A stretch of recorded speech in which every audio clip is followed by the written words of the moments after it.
Hello, my name's Martin Woolley. I'm a member of the BlackBerry Developer Relations team. I'm based in the UK and spend most of my time helping developers create applications for both the BlackBerry 7 and the somewhat marvellous BlackBerry 10 platforms. I get involved in all sorts of interesting things, and in particular enjoy working with my colleague John Murray, who's also part of the UK Developer Relations team, in areas such as near-field communications, NFC, and Bluetooth Low Energy. Now, John and I turned our attention to the world of accessories a few months ago, wanting to explore the opportunity that exists for developers wishing to build BlackBerry 10 applications that integrate with or somehow leverage external devices. We concluded quickly that of all the technologies that might be candidates for such scenarios, Bluetooth Low Energy had very obvious potential and appeal. So we've been exploring Bluetooth Low Energy and the BlackBerry 10 Bluetooth APIs and various use cases, and as we've progressed we've been sharing our findings with the BlackBerry developer community via deep dive technical articles, blog posts and videos such as this one. Now, before we proceed, you may be curious about the title of this video presentation, Cadence and Cascades. Well, it's a reference to something fairly obscure from the world of progressive rock. If you know what it is, and no Googling please, drop me a note via Twitter. My Twitter handle is below there on the screen, MDWRIM, just for a bit of fun. Okay, let's carry on.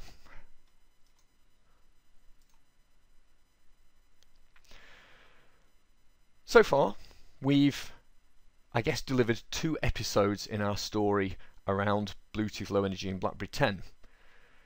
This is the 3rd. We started earlier this year by producing the Bluetooth Low Energy primer for BlackBerry 10 developers. Now, if you're new to Bluetooth Low Energy, I recommend you start there. This is a technical article which you'll find in our knowledge base, and it introduces the primary concepts and terminology. We also wrote an application that works with a Bluetooth heart monitor and used that as an example use case to ensure the article was grounded in the real world and not just theory. And of course we looked at the BlackBerry 10 Bluetooth Low Energy APIs in the context of that application. The full source code for this application was released to our GitHub repository, and you'll find pointers to these and other resources at the end of this video. The 2nd episode looked at a Bluetooth profile called the Find Me profile, and we wrote a blog post about it and published a video right here in our YouTube BlackBerry developer channel. And we released the code for an application which solves that perennial problem of finding your keys when you've put them down somewhere and can't find them. Which brings us to this episode, and it's about something I personally love to do, and that's cycling.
Well, I hope you enjoyed watching that video montage as much as I enjoyed making it.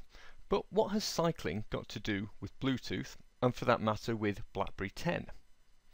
Well, the Bluetooth Special Interest Group, the organisation that look after Bluetooth standards, recognised that cyclists, professional or otherwise, like data and like to be able to monitor and analyse their cycling performance. With that in mind, they defined the CSC profile. And there are commercial devices on the market which implement the CSC profile and which you can attach to your bike. You can see a CSC sensor attached to this professional cyclist bike. in a photo I took at this year's Giro d'Italia, and here attached to my own bike. Now CSC stands for Cycling Speed and Cadence. Cycling and speed seem clear enough, but what's cadence? Well, the term means the rate at which the cyclist is pedalling, usually measured as the number of complete rotations of the crank per minute by the cyclist.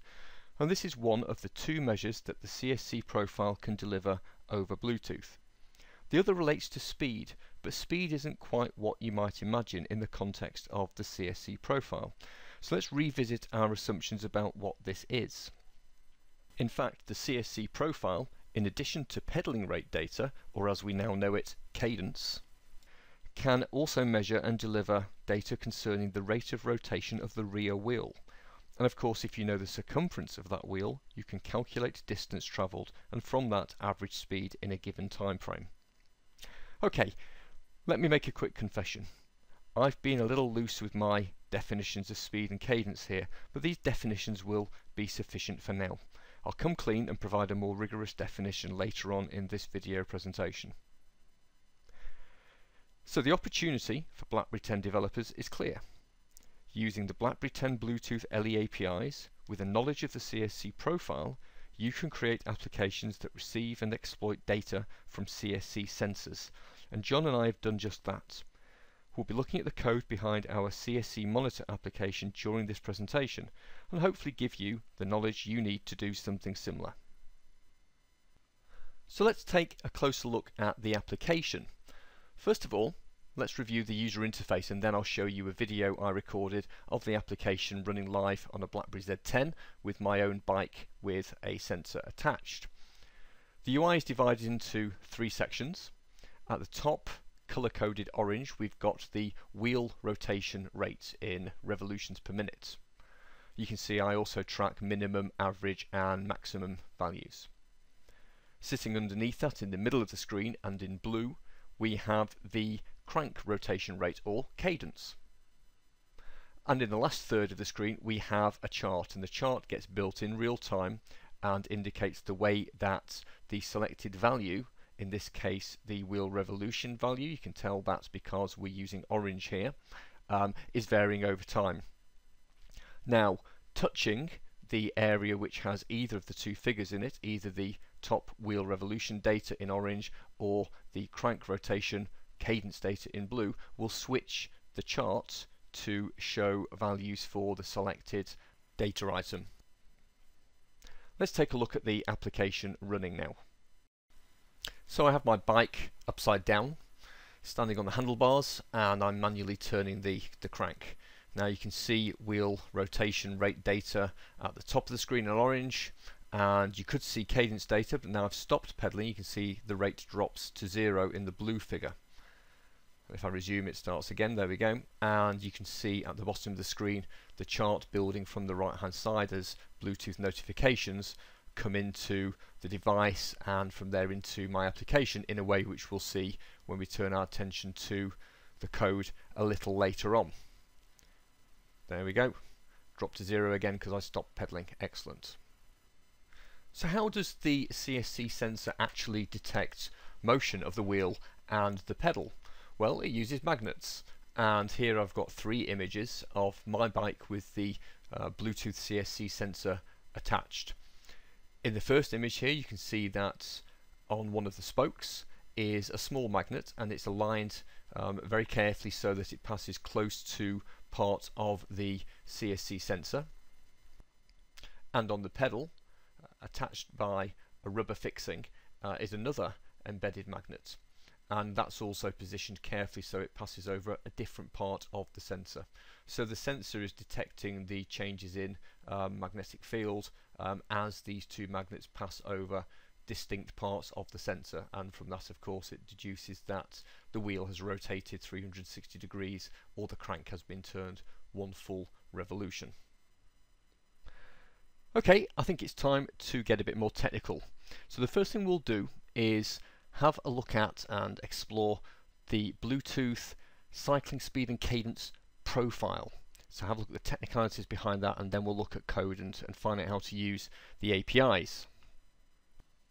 So as you already know if you watched our previous videos, the first place to look whenever you're intending to implement some form of Bluetooth LE functionality in your application is the Bluetooth SIG website, because this is where you'll find the specifications for the various profiles.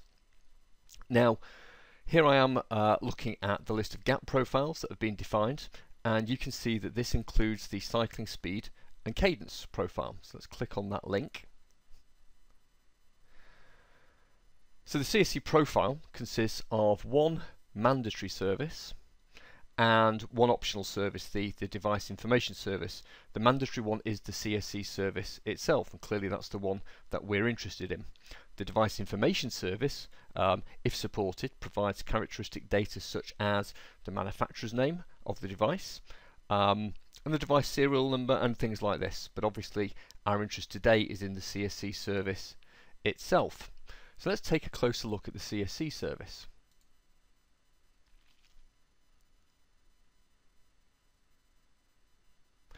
So this page gives us pretty much all that we need to know about the Cycling Speed and Cadence service. You can see its full details here. Now in particular, if I scroll down, you'll see we have a list of service characteristics, and again, characteristic is the term that we use for data items that are obtainable from a Bluetooth LE service. Now looking more closely, we can see that there is a characteristic called CSC measurement. There it is. Now this is the one that we're interested in. If you read the description, you'll see that that's clearly the one that gives us the speed related and cadence related data that we want.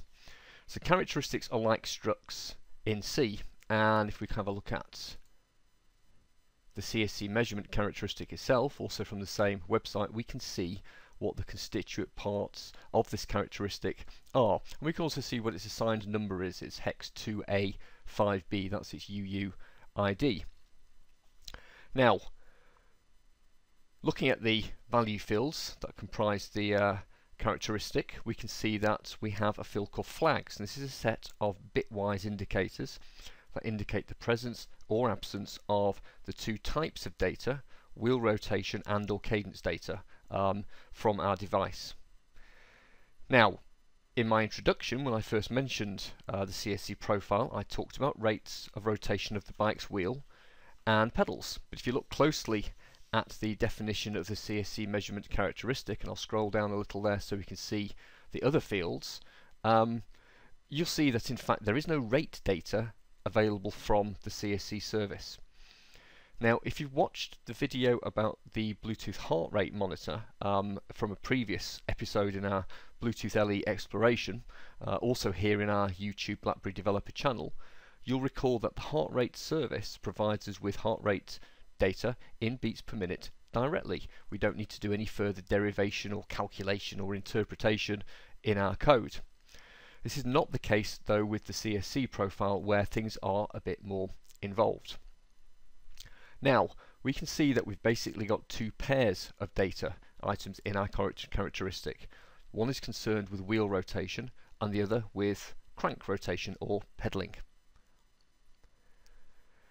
Let's look at each of these fields in turn. First of all, we have the cumulative wheel rotations field. This is exactly what it seems to be. It's a measure of the number of times the wheel has rotated, and it's cumulative in that under normal circumstances it is never reset. It's a uint32, in other words a 4-byte field, so the highest value that can be represented is just over 4 billion revolutions, and for a typical sized wheel this corresponds to a distance travelled of over 9 million kilometres, which is certainly more than enough for me. Now the last wheel event time field is next, and this is a timestamp expressed as a multiple of 1 divided by 1024 seconds. So a value of 1 in this field really means 1 divided by 1024 seconds. It's a 2-byte field in size, and therefore it has to roll over every 64 seconds. Now the same basic idea applies to the crank revolution data, except that the cumulative crank revolutions field is a 16-bit field and it does roll over. So If we want to know things like wheel rotation rate, pedaling rate or cadence, or how fast the bike is travelling, we have to do some number crunching. This basically means subtracting event times from successive Bluetooth notifications so we know how long elapsed between the two events, and subtracting the cumulative rotations data so we know how many revolutions of the wheel or crank were made in that time frame. Now obviously we need to account for the fact that time values are expressed as 1 divided by 1024 second units, and the fact that timestamps and crank rotation data will roll over. But that's the essence of the calculation we need to do. If we want to know how fast the bike is travelling, our application also needs to know the circumference of the rear wheel, and typically you'd allow the user to specify this in a settings screen. We'll look at some code that does the number crunching soon. Let's take a closer look at the GAT data that the Bluetooth service on my CSC device is running.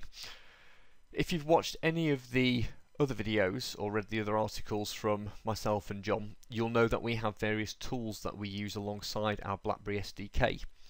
One of them, from Texas Instruments, allows us to basically query the services running on a Bluetooth device and have a look at the characteristics of that service and so on. Now I'm not going to run that live, but I do have in front of me here a diagram which has a screenshot taken from the Bluetooth trace tool, and I've annotated some of the data that I can see there in the trace on the right hand side. Now I'm not going to go through that in detail, but if we turn to the second page of my document here, you'll see that I've got a couple of specific items taken from that trace that we will look at more closely. Now there's a note at the top here that says that the values that were being shown in the trace, and in fact in the protocol, are in little endian order, so the least significant byte is first. Now as a convenience I've kind of reversed things into the more usual big endian format that we use in day-to-day situations. Now the first thing to look at is something called a characteristic declaration, and this is for the CSC measurement characteristic, which of course is the characteristic we are interested in. Now the value here, 5B2A, as it's shown in little endian format, or 2A5B, that's the UUID for the CSC measurement characteristic.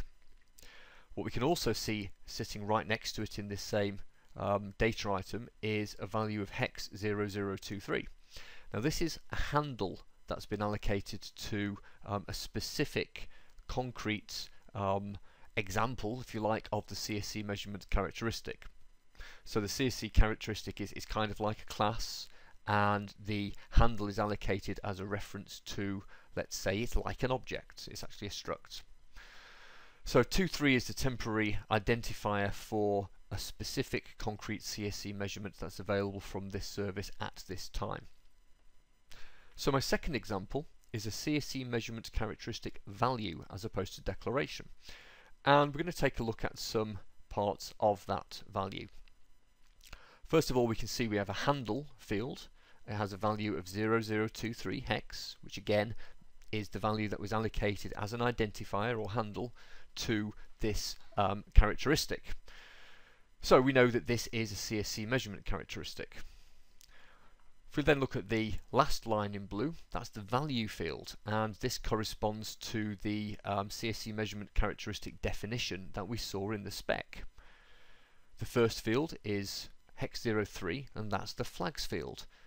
Bits 0 and 1 are the only bit values that we care about, the others are reserved for future use.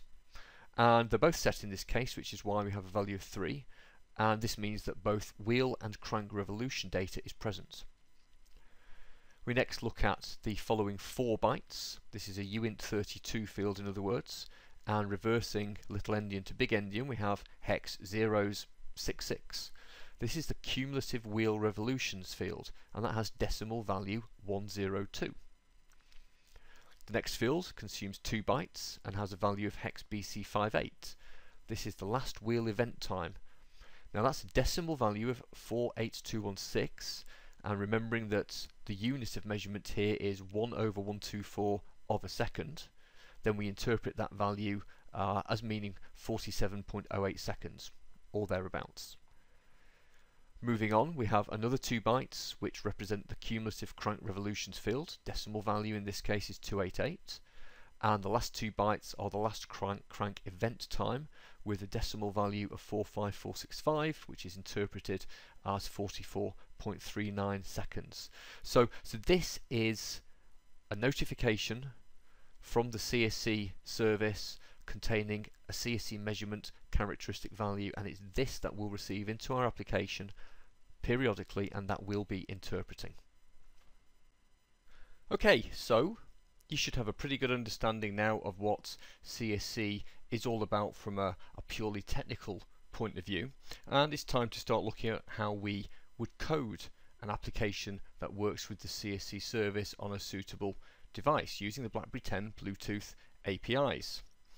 Now, again, if you've watched the other videos or read the Bluetooth LE primer for developers, this should look familiar. So this is what we call a coding recipe, a series of fundamental high-level steps that you take to achieve a given result. And it's very similar to the other recipes we've looked at for other Bluetooth use cases. There's some initialization to be done. You need to take care of device discovery and selection. There may be more than one CSC sensor in sufficient proximity with your smartphone, so the user needs to be able to choose the one that is theirs. And once the user has selected their device, your code needs to connect to the CSC service that's running on that device. Once you've done that, your code will receive callbacks periodically to your functions in your code, and those callbacks will contain CSC measurement values which you can then process, derive information from, and provide to the user via your user interface. So let's look at each of those stages in some real code, the code in fact behind the CSC monitor application. So here I am in the Momentix IDE, and I've opened my CSC monitor project. Now, before we look at C++ classes and the way in which we use the Bluetooth APIs, let's just take a look at the user interface. So this is a Cascades application, and therefore obviously I'm using QML.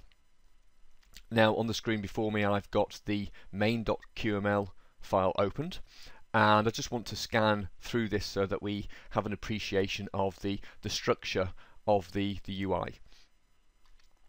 First of all, notice that I've used a tabbed pane as the outer container for my user interface. We have a main screen which allows the user to monitor data coming in from the CSC sensor. We've got an area where we can scan for and select CSC sensor devices to connect to, and we've got an about screen that lets us see who the author of the application was, and so on. And that's myself and John Murray, by the way. If we scroll down, we'll see I've got lots of properties defined for various purposes to allow me to keep track of state and manage the logic of the application, but also I've got an array of 2 sets of images, each of which is a digit in a given color, so I use those to display the kind of LED style digital readout of the 2 sets of information coming from the sensor, the wheel rotation rate and the cadence. Scroll further down, quite a bit of JavaScript in here, some calculations being done, but most of the real calculations take place in C++. Now, individual tab components within my tabbed pane are defined, and the first of them, and the one we'll look at now, is the monitor tab, and this is where our data is displayed and our chart gets constructed and displayed in real time. Now, at the top of the screen I've simply got a label, so that's my heading. Cycling monitor is the value, you can see that. And then underneath it I have a container which I've called wheel area, and this consists of an image view, which is a kind of logo for the area. In this case it's a wheel that indicates this is the wheel rotation data area, and another container which comprises the LED digits. An LED digit is a custom component that John and I created to make it easy to display individual graphics representing numeric values. And then under that we have a container which contains what I've called wheel stats. So these are the minimum, average and maximum values for that particular set of data. Now I skipped over something, which is that I've defined an on-touch event handler as well. So if you touch this particular area of the screen, some changes take place, and basically what we do here is we decide which data is to be displayed in the charting area at the foot of the screen. So scrolling down further, we arrive at another container, and this is the crank area. So this contains all the constituent parts of the area in which we display information about crank rotation. In other words, the cadence data, the current value displayed as some LED digits, and the minimum, average and maximum values encountered so far in exactly the same way. So there we have 3 LED digit components, and then we have some text labels containing the average, minimum and maximum values. Scrolling down further though, we've got a final container, and this actually contains 2 web views, one called the wheel web view and the other called the crank web view. Now only one of these web views is visible at a time, so we toggle between them, in fact, according to which data has been selected for charting by touching one of the 2 data areas above the chart. Now why a web view? Web view because to create the charts we used a JavaScript API called Flot, F-L-O-T, which is really good at doing all sorts of charting in real time. So that looked like a really quick win and easy way of doing this. So we've got some basic HTML that contains the specification or the markup for our chart, and some JavaScript, which I won't go into now. You can look at the Flot website for more information on that. Great API though, very easy to use. And then below that we have my other tabs defined, the scan tab, which is where we discover and allow the user to select specific devices, and the about tab at the bottom where we display details of the author and the application version and so on. So that's the QML, or at least the main QML file. Let's now look at some of the C++ classes. Now I have them displayed here in my Mementix project, and we'll just give an overview really of the key classes that we're going to be discussing further. Bluetooth handler, not surprisingly perhaps, this is where the main Bluetooth action takes place and where we handle gap notifications and so on. Got CSC data container, this is a singleton, and I use this just as a place to centrally store data that comes to me across the Bluetooth notifications connection. And it's also where I process raw notification data and turn it into the level of data I want for my user interface. I've also got some types defined in CSC types and so on. And the remainder are, well, that's the main application class, and then we've got some stuff to do with the device detection and selection process, which we're not going to cover here in detail because we've covered that in previous video presentations and articles. So let's start with looking at the Bluetooth handler class. We have the constructor open here in front of us on screen, and let's just pick out some key bits here. First thing I'll point out is the call to BT device inits that we make. Now this is a BlackBerry 10 Bluetooth API function, and you always call this initially, and as the comment says, it initializes the Bluetooth device and the library that we're using. It's also good practice to make sure that Bluetooth is actually switched on, and there are a couple of API functions available which let you establish its current state, and if required switch it on by setting power to true. So BT LDEV set power will turn on the Bluetooth radio if you provide an argument of true, and LDEV stands for local device. The last thing we do here in the constructor is we call another API function called BT-GAT-init. Again, if you're not clear what GAT is, go and take a look at the Bluetooth LE primer for developers where we cover the basic terminology. BTGAT init basically says I'd like to receive callbacks for GAT activity, please. And if we take a look at the parameter I'm providing there, you'll see that I have a type of BTGAT callbacks, and I'm providing a number of function pointers to functions in my code. GAT service connected, GAT service disconnected, and GAT service updated. And clearly these correspond to events that take place in our kind of relationship with the GAT service, which we'll be using to receive CSC data from. Let's have a look at CSC monitor now. Again, this is the main kind of application class and where we kick things off. In here we have a method called monitor. Now, as soon as the user has selected a device to connect to from our scan screen, or if they've already done that in a previous session, we'll receive a call to the monitor function here in our CSC monitor class. Now, the key things that go on here that I'll draw to your attention are as follows. We make a call to the receive CSC notifications method, which is part of our Bluetooth handler class, but we kick this off in a background thread. So I'm using Qt concurrence run method, so I can run this in a background thread and make sure its activities are decoupled from other activity. One other thing that we do is we store device details, the device address and name of the device that was selected by the user in our CSC data container. Again, that's a singleton that we use for just storing miscellaneous data, the device identity and notifications that we receive, so we store that away there for future use.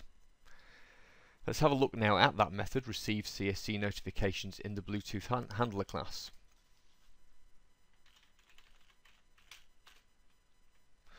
Here it is on screen.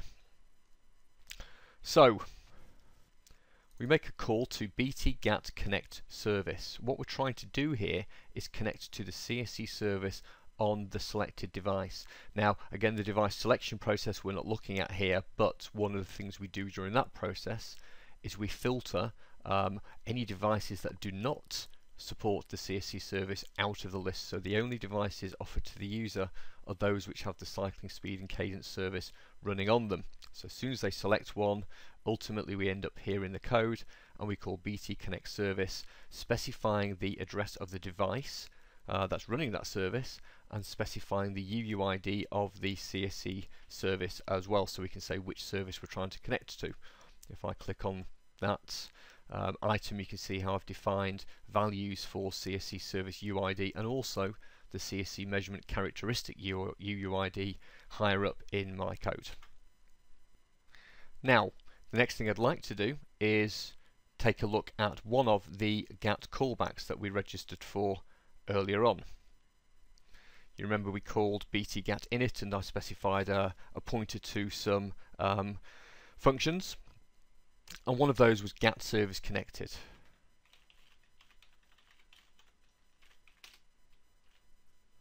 And here it is. So this is my callback function, and as soon as we connect successfully to the specified service, I'll receive a callback here with a number of parameters.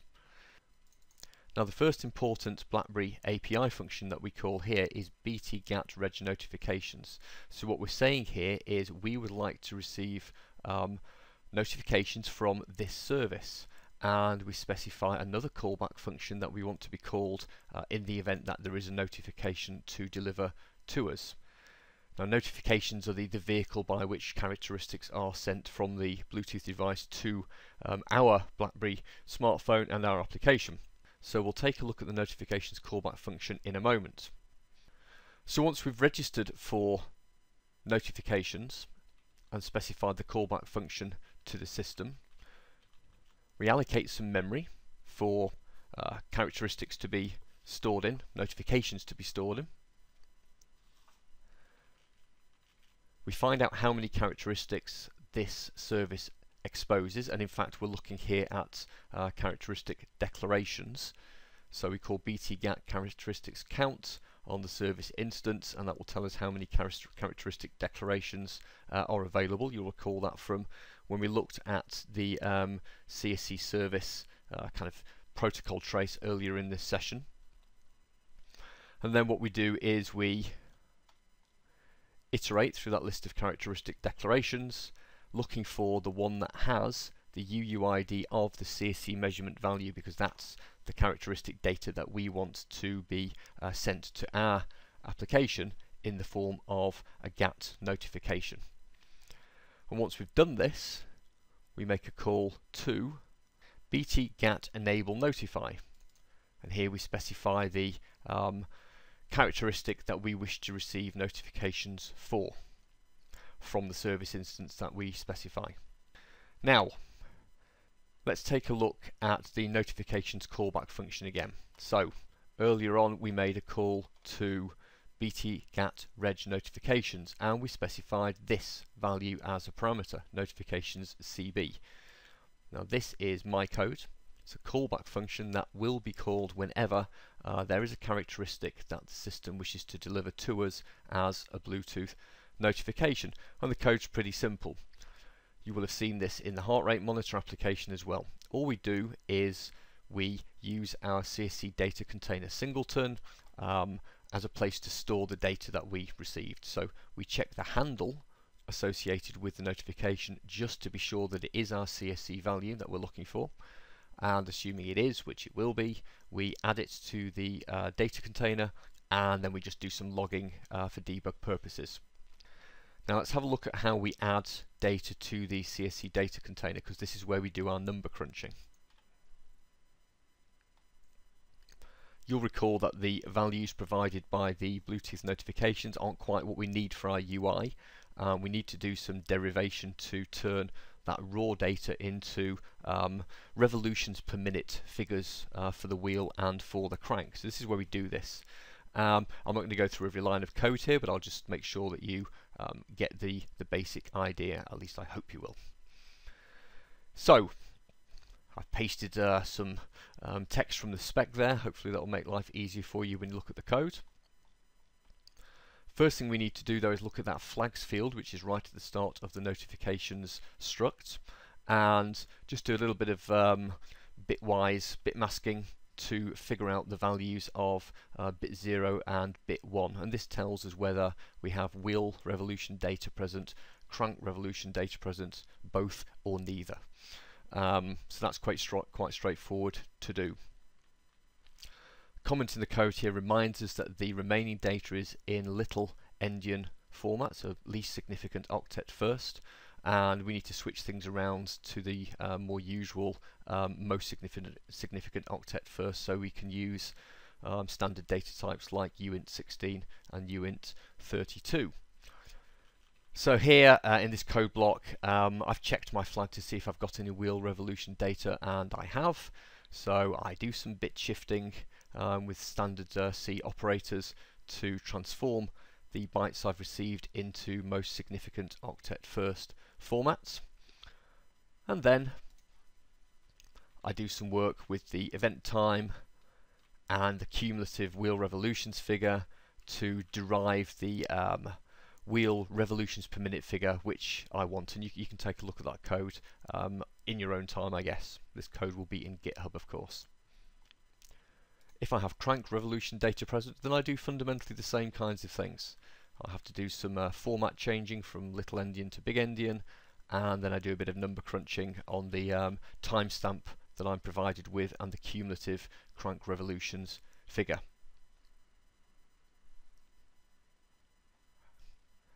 And once I'm done with that, and I've taken care of calculating averages and recording minimum and maximum values and so on, I use a Qt signal CSC data that I defined elsewhere to indicate to the user interface that here's some more data, a new set of values from our CSC sensor for it to make use of. If we go back to our CSC monitor class, our main application class, and look at its constructor, we will in fact see the line where we connect our CSC data signal to a slot in this very application, this very class in fact. And here it is. And all we do here is we use QMetaObjects invoke method so that we can invoke a JavaScript function in our QML and that function is called log CSC data, and we pass the latest wheel and crank revolution values as parameters. So last but not least, let's go back to our QML and look at log CSC data. And there it is. So 2 parameters, wheel and crank values. And we do a little bit of kind of smoothing of the data really. What we're trying to do is make sure that if there's a sudden drop to 0, that we don't immediately reflect that in the user interface. We'll have a more graceful degradation to 0.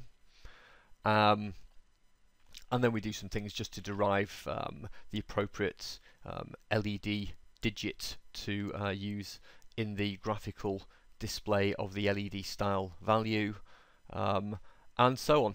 And that's essentially it. We update the user interface with the provided values, and we're done. So that more or less brings us to the end of our video presentation on another use case for Bluetooth Low Energy and BlackBerry 10. Before we draw things to a close, I'd like to just share with you a trade secret, if you like. You may have been wondering how I managed to mount my HD video camera on my bike in so many different places. Well, sometimes simpler is better, and in fact the key ingredient of my camera mounting solution is there on screen in front of you. Feel free to use that in your own solutions. So where can you find out more? I'm hoping you found this an interesting topic, and I'm hoping that you can see that there's a great deal of potential. John and I have picked a few use cases to look at Bluetooth Low Energy. There are many more, because there are many devices, sensors, all sorts of things on the market, and more emerging all the time, which support Bluetooth Low Energy. And you have a BlackBerry 10 smartphone and you have great APIs that let you exploit it. It's just waiting for the BlackBerry developer community to have ideas and go and exploit the possibilities. Hopefully one thing you will have seen from the coding part of this presentation is that the coding is actually very easy. Now, we've pulled together the blog posts, the videos, the articles and code samples that we've been putting together for you around the subject of BlackBerry 10 and Bluetooth Low Energy, and put them all in one place. So there's a resource index, which is a page in our support forums knowledge base, and the URL is there in front of you on the screen right now. So go there and you'll find pointers to all the resources that we provide. Furthermore, if you'd like to approach either myself or John to talk about this subject or to ask for help, please feel free to do so via Twitter. So follow us, our Twitter handles are there on the screen, and if you have a problem, make contact and we'll do our best to help you. We'll also keep you up to date with any developments in this area. Thank you very much for listening.